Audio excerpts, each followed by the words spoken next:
Welcome to Hello Therapy, a podcast to help you take charge of your mental health through evidence-based psychological tips and tools straight from the therapy room so that you can live life better.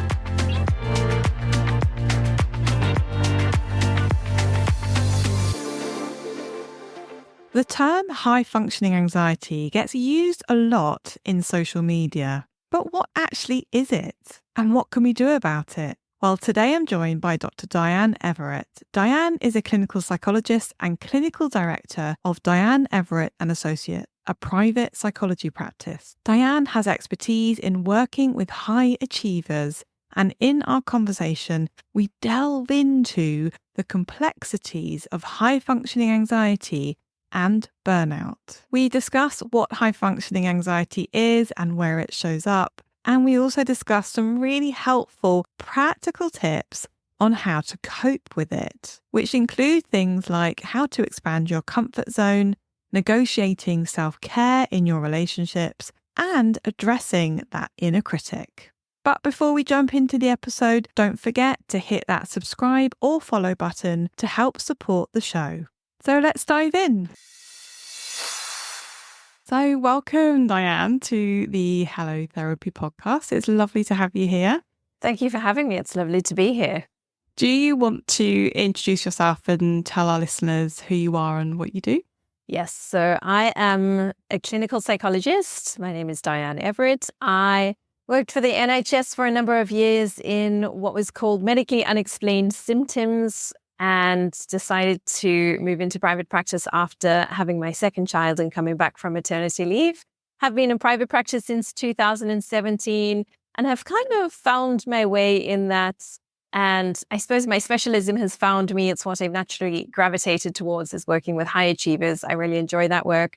Lots of high functioning anxiety that comes through, stress, relational dynamics, a lot of burnout that comes through in that. But I have thoroughly enjoyed building a private practice, the flexibility, the variation that comes with that on a daily basis. And currently have 8 people working with me in my team, which has also been so lovely. That is that's a good number, isn't it? Yeah. In terms of like managing. I bet you're very busy. Yeah, it's lovely to be less alone in private practice too. Lovely to be working in a team. Yeah, absolutely. So we are here to, as you say, talk about high-functioning anxiety, which isn't actually a sort of diagnosable psychiatric disorder, is it? It's a term that gets talked about a lot, and there's been a lot written about it as well. So I wanted today to sort of, clear up any questions that people might have about high-functioning anxiety. But do you want to start by introducing that concept? Like, what do we mean when we say high-functioning anxiety? Yeah, so I think that's a really good question. So it's a good point that you raise. High-functioning anxiety is not a diagnosis. So we won't find that in the DSM, which is the diagnostic manual that we use to diagnose other disorders. And the reason for that really, so high-functioning anxiety, how it differs from general anxiety is that it's not debilitating. And that's the fundamental difference. So when we have a normal mechanism of anxiety that can be really debilitating, people stop functioning. High functioning anxiety is the opposite. And very frequently what I see is the anxiety becomes motivation and it turns into a drive. And so we have some of the highest achievers, some of the highest performers that if you scratch beneath the surface, will find this really anxious mechanism underneath the surface. And really what that boils down to in its nuts and bolts, if we look at the mechanism of high functioning anxiety, it is about looking for validation and looking for a sense of worth through achievement and through performance. And so some of the symptoms that we'll very commonly see will be a very high drive towards perfectionism. We'll see a lot of imposter syndrome. There's a lot of people pleasing. So kind of saying yes when you really want to say no. A lot of overachievers are driven by high functioning anxiety. There's a lot of self-doubt, second guessing yourself. And really what it comes to is a sense of, I need to perform. And if I'm not performing, then I don't feel safe. And so that's the kind of mechanism that keeps people going who struggle with this. Yeah. And I see that a lot in my work, and I work in an area of London where there's a high concentration of lawyers and finance people. And yeah, that's it. I see a lot of people with that sort of presentation. In your practice, what do people come into your office, or I don't know if you work online or in person? What do they come to you saying? What's the usual sort of presenting problem? So it's interesting. I would probably split this into two categories. There's a lot of stress. So stress is a very common thing that brings people in. And sometimes that's work-related stress. Sometimes that is relational stress.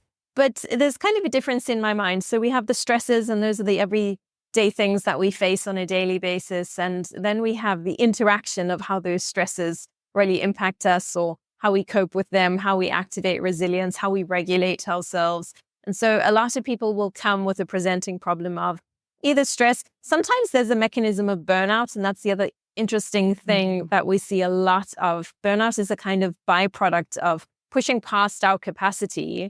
And to your point, a lot of the high achievers who work in high-powered positions, who hold a lot of responsibility, really are driven by this mechanism. Not all of them, not all achievers have high-functioning anxiety, but it is something that is incredibly prevalent amongst professionals and some of the most brilliant people I've worked with. So I'd probably say if I boiled it down to two, it would be stress, and burnout would be the other thing that we see, which people often don't identify as burnout. They'll come thinking that they're struggling with anxiety or depression, or some of them will just say, I want to work on building a better relationship with myself. And as we scratch beneath the surface, we see some of these mechanisms coming through.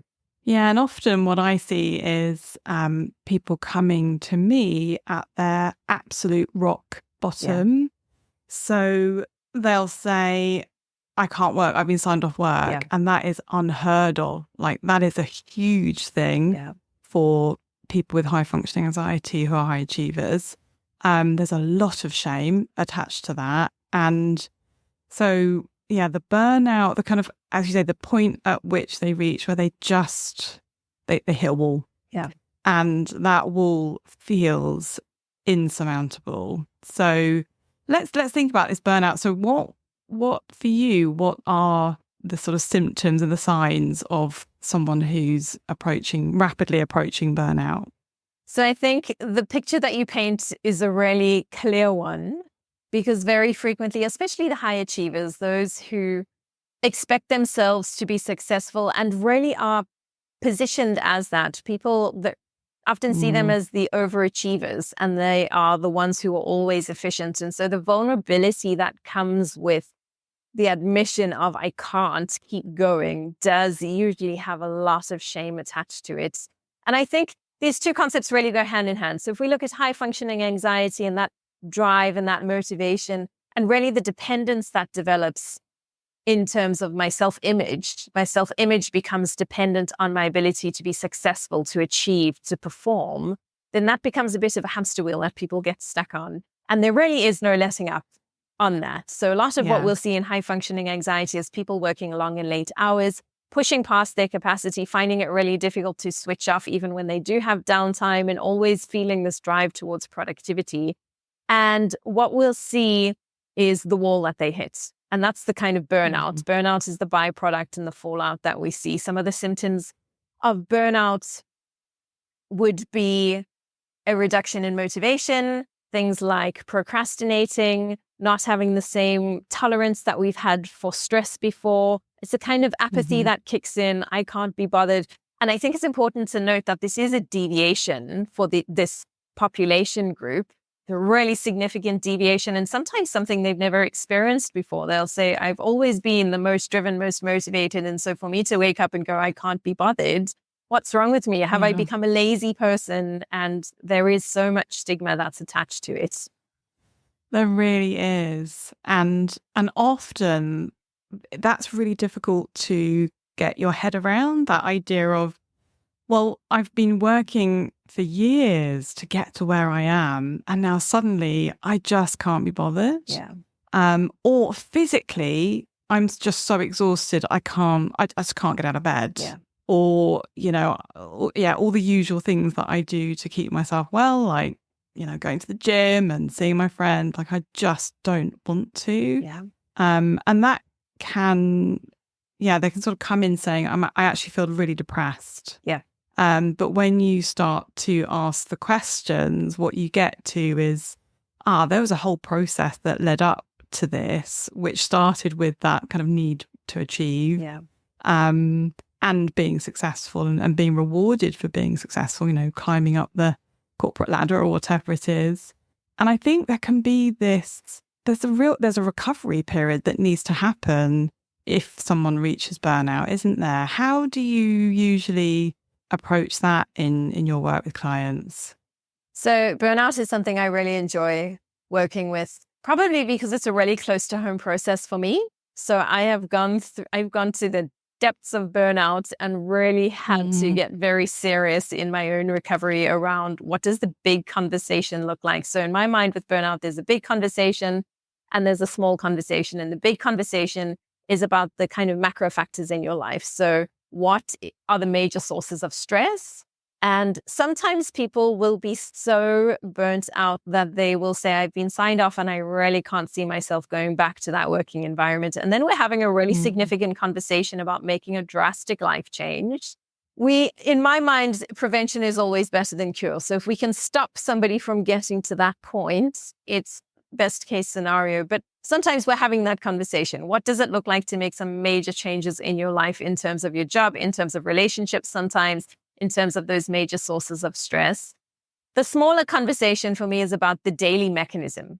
It is pushing past your capacity. So I think that our body and our minds are wired so incredibly well that your body will whisper to you and your mind will whisper to you. And sometimes that whisper will sound something like, I'm a little bit more anxious or a little bit more on edge, or I'm a little bit more depressed or lacking in energy. And I always say to people, learn to listen to your emotions as a reflection of something your body is trying to communicate that it needs. And I think that's such a key kind of shift in our framework when you're working with burnout, is learning to ebb and flow with your biological needs and give yourself permission to take some time out and to watch Netflix in the afternoon if you can do that, as opposed to all of the guilt that we see associated and the stigma that comes for high achievers. I had a conversation with a client this week who said, I went home, I had work to do, I decided to watch Netflix instead, and I felt terrible about it. And I said, maybe that's exactly what you needed. Maybe that's not you being lazy. That's just you going with your biological needs.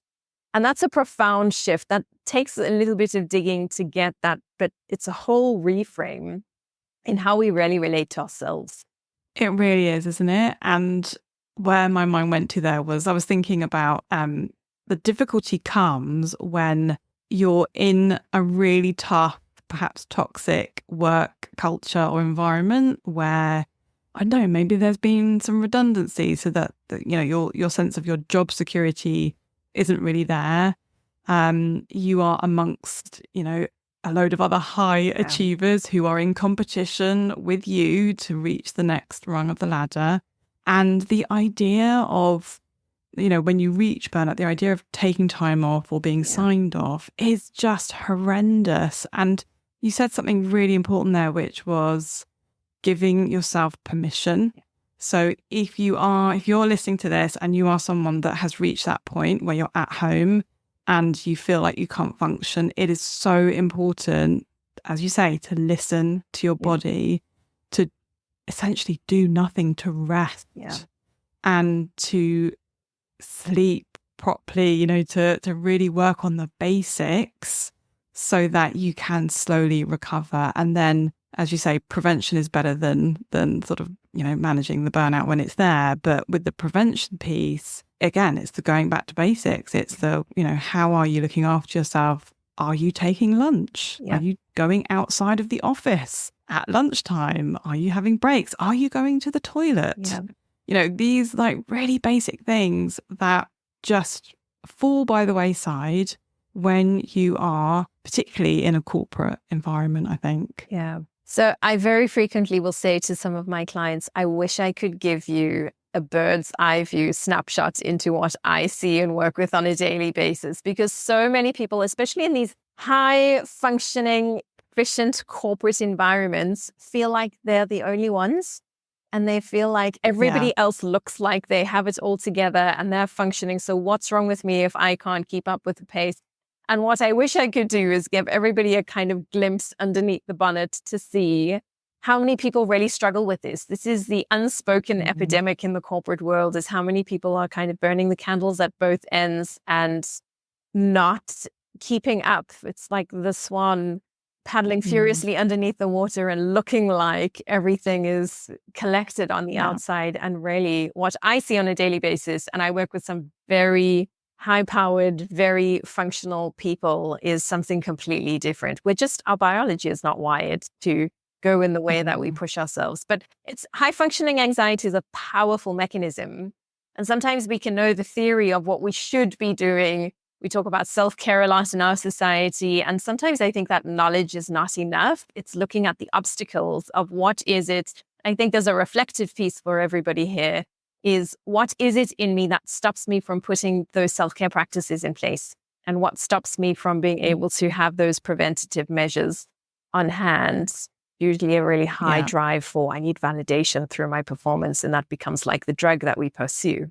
Absolutely. And so there's the personal responsibility piece, right? But also there's the employer responsibility, I think. And you'll know this, but in many organizations, there are mental health champions, and there's mindfulness at lunch, and there's sort of, when there's Mental Health Awareness Week, which I think is this week, there'll be lots of events and things, but it can feel like lip service. Yeah.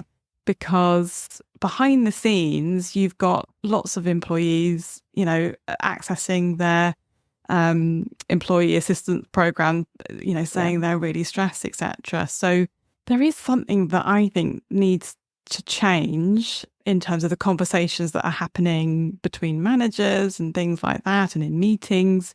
And there are some organizations that are better at that than others. But sometimes I feel like I can work with a person and we can, have a beautiful intervention and have lots of strategies and tools and things. But if that person then goes back into that environment, it's really difficult to maintain all the good work that we've done. I don't know if you find that. Yeah, so I think this circles back to sometimes we're having a really big conversation, because I think I'd split this. We have internal mechanisms, and that's the work that we do in therapy. It's what you have responsibility and control over, is how are some of the external factors interacting with your internal mechanisms, and where are you being made to feel so inadequate, and what's happening there, and what's that landing on. So I definitely think there's work to be done. If we work on all of the internal mechanisms and we kind of iron out the creases there, and we put somebody back into a work environment and they're still experiencing that as quite toxic for them and their process, then I think we circle back to this really big conversation of some really significant life changes. But to your point, I think this really is a systemic issue that we're facing. And I think there are layers here. It's not just the individual having to do the work. It's individuals in kind of muddy fish ponds and then wondering why they're feeling so contaminated. That is, for the most part, corporate culture. I also think it takes an enormous amount of courage for the individual to be the one to put their hand up to say, I'm not struggling, because then you're the weakest link in the corporate environment, and most likely the first out the door when redundancies come around, which we're also seeing a lot of at the moment. So it really feels like a rock and a hard place, and so incredibly tricky to navigate. And I do think, and I encourage the courage to find the language to articulate, I'm struggling, but I'm not the weakest link. I'm struggling, and also I'm an asset and I'm valuable to this company, and I've pushed beyond my limits. So what do we need to do in order to support individuals? And it's facilitating more of those conversations, which some managers are more open to than others. And like making meaningful change as well, isn't it? Because as you say, like we can work with someone for X amount of weeks, and they can, start making changes and put things in place to help them work better for them. But when the work starts piling on again, and the volume of work is huge or unreasonable most of the time, that's what I hear, it can feel again like you're drowning. And as you say, I think then it's about, actually, what am I doing here? Like, is this what I want? sometimes people say, actually, no, I'm done. And I need a bit of a career change, which again is fine, but it's sort of being open to that as a possibility can feel quite challenging, can't it? Yeah, so that's a really difficult conversation to have. And I mean, there is nothing simple or easy about either staying in a work environment like that or thinking about moving on. Whichever option you choose is going to come with its challenges. One of the things that you're talking about, so the volume of work that can be piled on sometimes that's inevitable. And a lot of people will say to me, rather the devil I know than the devil I don't. I'd rather stay in this environment because I know it and I'm afraid to move to something because maybe that's worse. And sometimes the reality is the work volume piles up and it never goes away. And it's kind of just a hamster wheel that keeps turning. One of the things that I found really useful to work with there is looking at the mechanism of perfectionism and how much that spills over into what are the standards that we're holding ourselves to. So if you have an enormous amount of work to do, something is going to give. And that's either going to be the quality of work that you do or the volume of work that you can sustain, or something's going to give in your health and your wellness.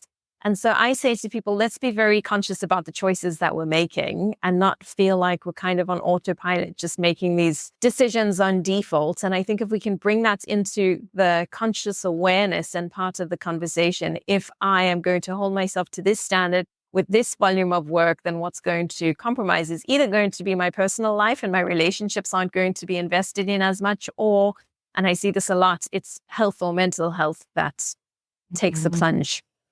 Yeah, and the coping mechanisms that people use, right, when they are on that hamster wheel is wide ranging. I mean, it can be, there's a lot of alcohol use, sometimes drug use. People describe an inability to relax. They just cannot switch off. They can't relax. So they get to the weekend and they collapse and they can't go and see their friends or they can't take their kids to the park because they're literally physically exhausted or they're having to do more work. And it's really interesting what you say there about perfectionism because there's such an overlap, isn't there? And even down to things like, I have a lot of chats about to-do lists with people because often what I find is someone who has a tendency to be perfectionistic and is sort of this high achiever type person and is approaching burnout will have usually several to-do lists or one massive to-do list each day. And they start the day saying, right, I've got to get through these 25 things and I'm not going to leave until I do. And they're there until 8, 9 p.m. at night. So you're right. It's that, okay, let's have a look at the expectations that you're placing on yourself. Yeah. So in working with burnout, one of the phrases I've coined is called remedial working. And remedial working is the concept of I go into this time-limited period where I'm going to reduce my standards for myself, number one, and look at what's the bare minimum that I need to do to keep coping and to keep kind of functioning. And this is kind of before a person gets to a point of being completely dysfunctional because they have hit that wall. And I really like that concept. I had to do that for myself. This was part of my journey where I was working with a doctor who works with burnout. And she said to me, you need to knuckle down. And I remember in my mind saying, I nodded at her and I knew she was right. And I was going, I'm never going to do that. I'm never going to slow down, no matter how tired I am. And kind of the process forced me into that of having to go, okay, what's the bare minimum that I can do on a daily basis in order to just keep my head above water? And I think if you think about that, what most people will find is they're overshooting and they are crossing their T's and dotting their I's. And sometimes that's necessary. So sometimes the context really requires us to do that, but sometimes it's not. And we're volunteering more of ourselves than we need to be giving in order to be safe and secure in our work environments. And really, it's about bringing those conversations and making these decisions slightly more conscious. Yeah. And linked to that, I think, is, how, if you're in more of a managerial position or you manage a team or you have a team, how are you using that team and are you delegating? Because usually what I find is that people who, want to keep the control because they feel like they feel they have to do that in order to keep everything going at the same standard that they want the standard to be. So delegating becomes very, very difficult, even though they trust their team and they think they've got great team members. Another thing that can come in is I don't want to put stress on my team. Yeah. So they take on all of the stress. They literally got all of this burden on their shoulders as the team lead or manager or whatever. And that pushes them into this burnout situation. Have you found that as well? Yeah, so it's a learned responsibility. A lot of high achievers will learn to carry responsibility not only for themselves, because I think this population is an incredibly responsible group of people, but they also carry responsibility that isn't really theirs to carry. And so they end up carrying a lot of their team. The other thing linked to this that I see very frequently is the high achievers, the high functioning anxiety drive puts people into a position where they become the overachievers.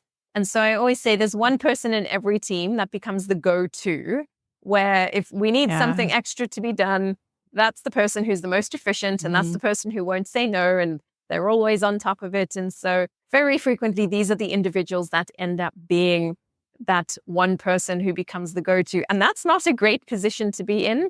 And so sometimes I will say metaphorically, you need to go and make 1 or 2 bad cups of tea so that people stop asking you to make tea all the time. Yeah. And that can also be a very difficult concept to get your head around, doing something kind of substandard, or even putting some boundaries in place and saying no. That's a really difficult thing to do when this is the mechanism that's driving, but so imperative if we're looking at sustainability. It really is. And what I find to be helpful sometimes is trying to get an understanding by kind of tracing back to someone's family of origin, to help give them a bit of a framework and understanding around how did I end up like this? And sometimes what you find is when you explore someone's role that they had in their family, not all the time, but sometimes what you find is, they were the person in the family that, I don't know, kept the peace, or was the one that was the sort of organizer. Even if you had the parents, as a child being the organizer or the placator or keeping the peace or keeping conflict down. Yeah. And so you grow up with that sense of responsibility, don't you? And this sort of dovetails with a lot of my work in OCD with that idea of inflated responsibility. But have you come across that? Yes. So I think this comes to how does high functioning anxiety develop? And this is absolutely the mechanism. So what I say to people is, if we think about a context, so in your family of origin, that was a context in which playing the role of peacekeeper, let's say, served you really well. Because if you had to be the disruptor in your family, that wouldn't have ended well. And so a lot of our value, our worth, our sense of belonging becomes tied up with our ability to perform, our ability to people please, our ability to really put a smile on our face and say yes at all times, at great expense to ourselves very frequently. Yeah. And then we take that very functional response and we put it into a different context, and suddenly it's no longer functional for us. It doesn't serve us in the same way. And so again, a conscious part of making decisions, I will say, in what context did that role that you have learned to play as your kind of default now, because we all default into what we've learned. In what context does it serve you? In what context does it not serve you? And most of the time we will find in people's current context, in the corporate environment, that really is doing individuals such a great disservice. And again, it's such hard work. You have to be really consciously aware to make these changes. You have to unlearn some of those roles that you have played your entire life before you can learn the ability to take a different stance, play a different role. And that can be really hard, can't it? Yeah. It can be quite a shift. But what I end up saying is it's not, you don't necessarily have to completely come out of that role, because, as you say, it has served you, and maybe it continues to serve you in particular ways, but not to the extent, because it's leading into this other real negative stuff around, anxiety and burnout stuff. So what can we tweak? What are the more positive bits of it, and what are the real negative bits of it, and how can we shift that a little bit for you? And what I was thinking there was, we talked a lot about sort of people who work full time and who are in the corporate world, but there are also, parents, mums, dads who also experience high functioning anxiety and feel very burnt out. So I wonder, shifting gears a little bit, I wonder sort of whether you can give some insight into that kind of world of high functioning anxiety. Yeah, absolutely. So I think being a parent is one of the hardest jobs in the world, especially stay-at-home parents. And then we won't even talk about working parents and the juggle that comes with. But absolutely, I think this is something that is so prevalent, and we're so confronted with it when we become parents, in how our kids really mirror and they reflect all of our unfinished business that we didn't even know existed there.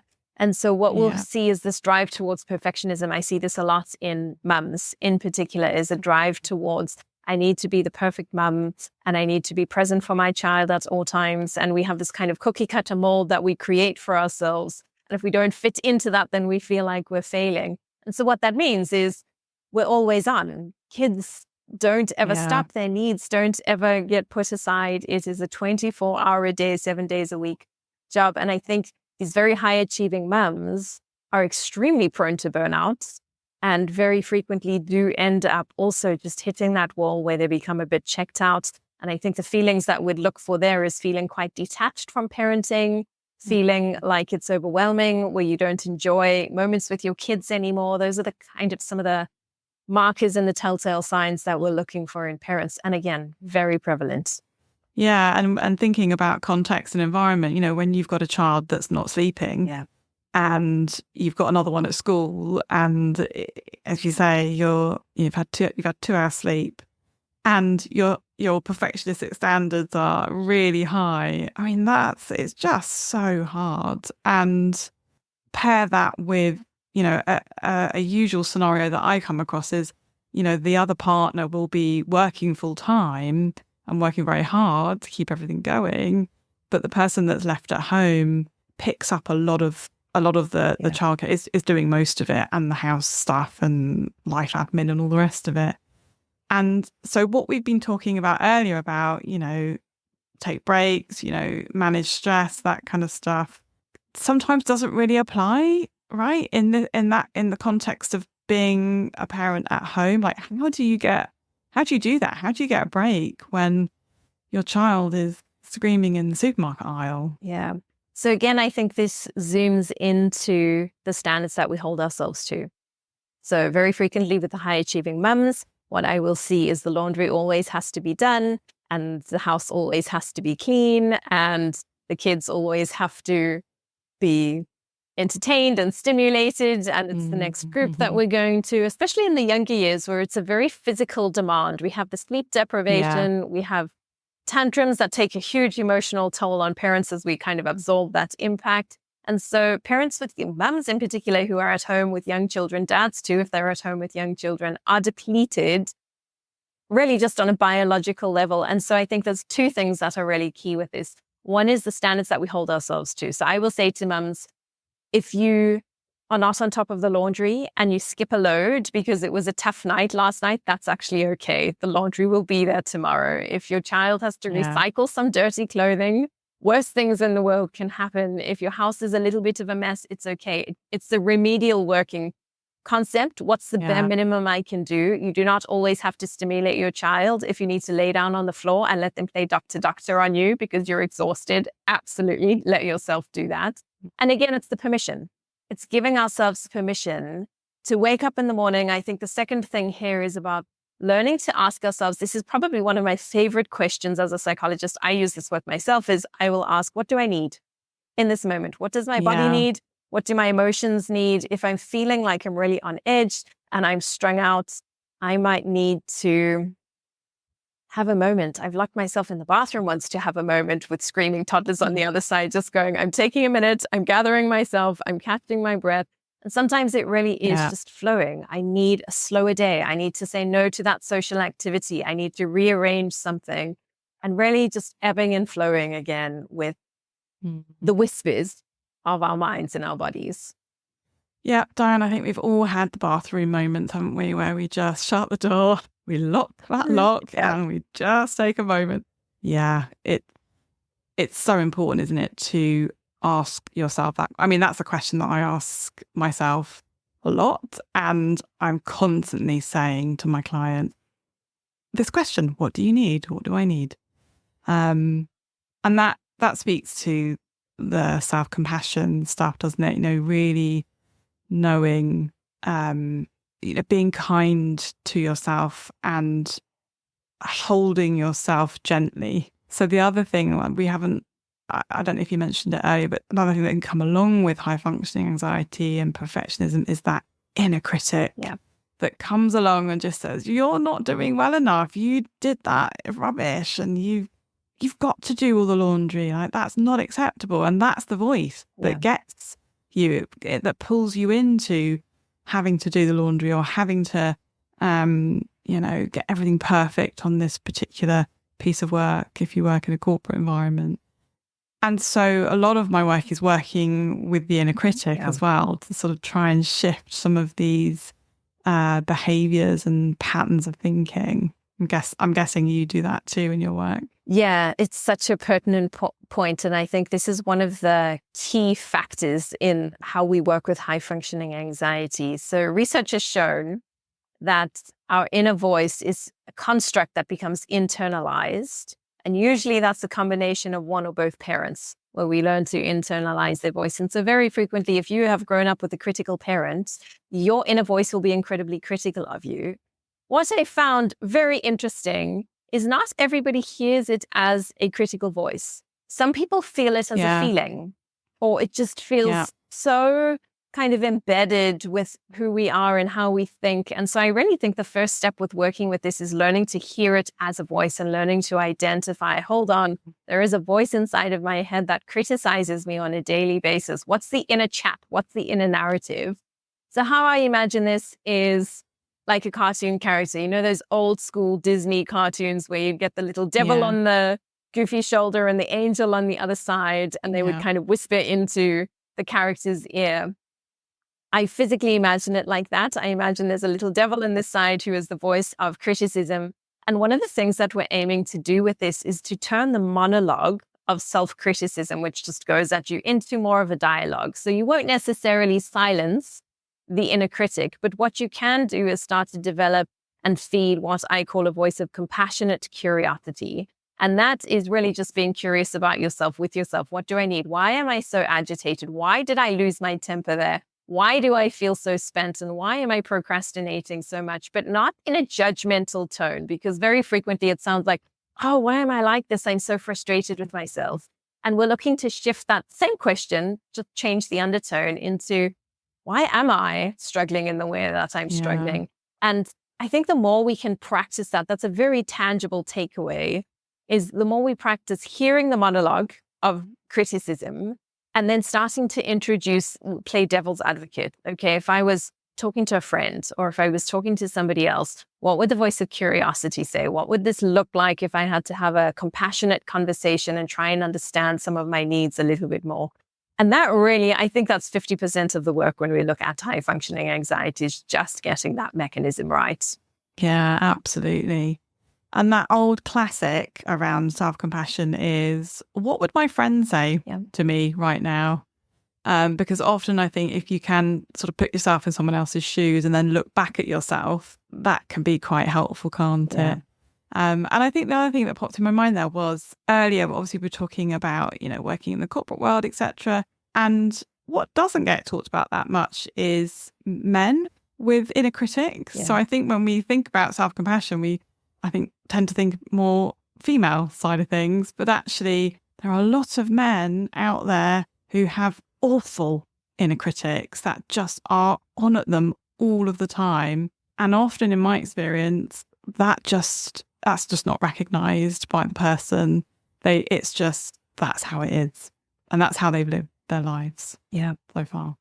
Yeah, so I think there's a generational battle there around men being raised with the message of cowboys don't cry. So I think for girls, it was slightly more socially acceptable when this working generation were in their childhood to show that emotion, whereas for boys, not so much.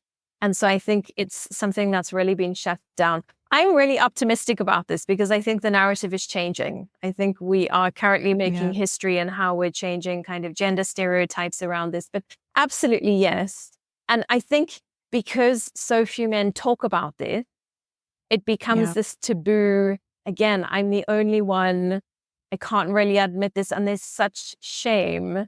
And I really do think it takes an enormous amount of courage, and really do feel incredibly privileged when a man comes into therapy and will start to admit some of these mechanisms, because the level of vulnerability and courage that it takes just to even call this out and to say, this is what's happening inside of my mind.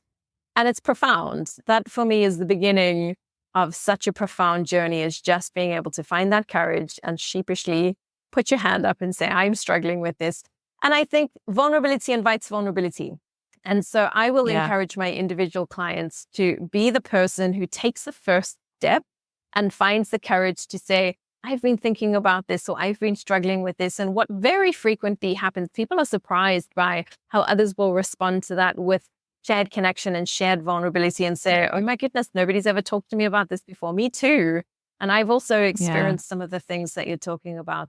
And that shared sense of not being alone goes such a long way in changing the narrative. It really does, doesn't it? And it's quite extraordinary, actually, the power of that, which is why I think, we were talking earlier about organizations having this, awareness days and things like that. Like, that stuff is really important because it means that there's an opportunity for those conversations to happen that might not happen otherwise. So yeah, absolutely. And I guess, we've talked about a lot of different things that, under the sort of high functioning anxiety umbrella, there's so much stuff, isn't there? Where would we start then if someone's listening and sort of thinking, oh, this is, I have high functioning anxiety. What do I do? Where can someone start? So if we talk about where to start with high functioning anxiety, I really do think it links to your relationship with yourself. And it is about, where do you place your worth? Where do you place your value? Where do you get that sense of validation? So asking yourself questions like, when do I feel most worthy? When do I feel most unworthy? When do I feel most adequate? When do I feel most inadequate? And I think that will give you some really nice clues into where the mechanism is for you and where the validation is at for you. Because really what we want to get to on a broader level is that you get to a point where you know yourself really well, you like yourself enough for your sense of self to kind of integrate and click into place. And I've seen this many times in therapy. When that clicks into place, everything else in life becomes a little bit easier to navigate, because we're walking around with a sense of, I like myself, I like the person I am, I like the person I have to live with on a daily basis. And naturally, what we'll find is that inner critic will come down a little bit when that happens. And that's a really big journey that takes time. Part of it is compassionate curiosity, learning to listen to those whispers. If we had to make this really tangible and really practical, I really like the idea of expanding your comfort zone. So if you are somebody who works until 10 o'clock at night, typically it would be picking one evening and closing your laptop at 6 o'clock. And initially what's going to happen is your stress response is going to rise. And it's like working a muscle. Over time, that will eventually become integrated as the norm. I always say to people, you've spent your entire life learning to think and to be and to function in a certain way. It takes some time to undo that and to unlearn some of those things. But really, any way that you can expand your comfort zone, it's thinking about the things that we're doing on a daily basis that are not serving us so well, that are slightly dysfunctional for us, and in small incremental steps. So I always say, set your expectations so that you set yourself up for success and not failure. If you're going to try and create a really significant amount of change in a really short space of time, you're probably going to fail and then quit. And so small, bite-sized, incremental changes. If you're somebody who checks your emails 5 times before you send one off, check it 4 times before you send it. And initially that will be uncomfortable, and eventually it becomes integrated. So it really is any way that we can expand our comfort zone and step just outside of our comfort zone, and then you bring yourself back, and then you step out again and you bring yourself back. And the more we practice that, the easier this becomes to kind of expand the role that we play over the longer term. Yeah. And I think part of that is knowing what you have control over and what you don't. So obviously the internal mechanisms, like you're saying, yeah, absolutely can shift that and change that in terms of the behavior. But we've been talking a lot about context and environment and the environments that you're in.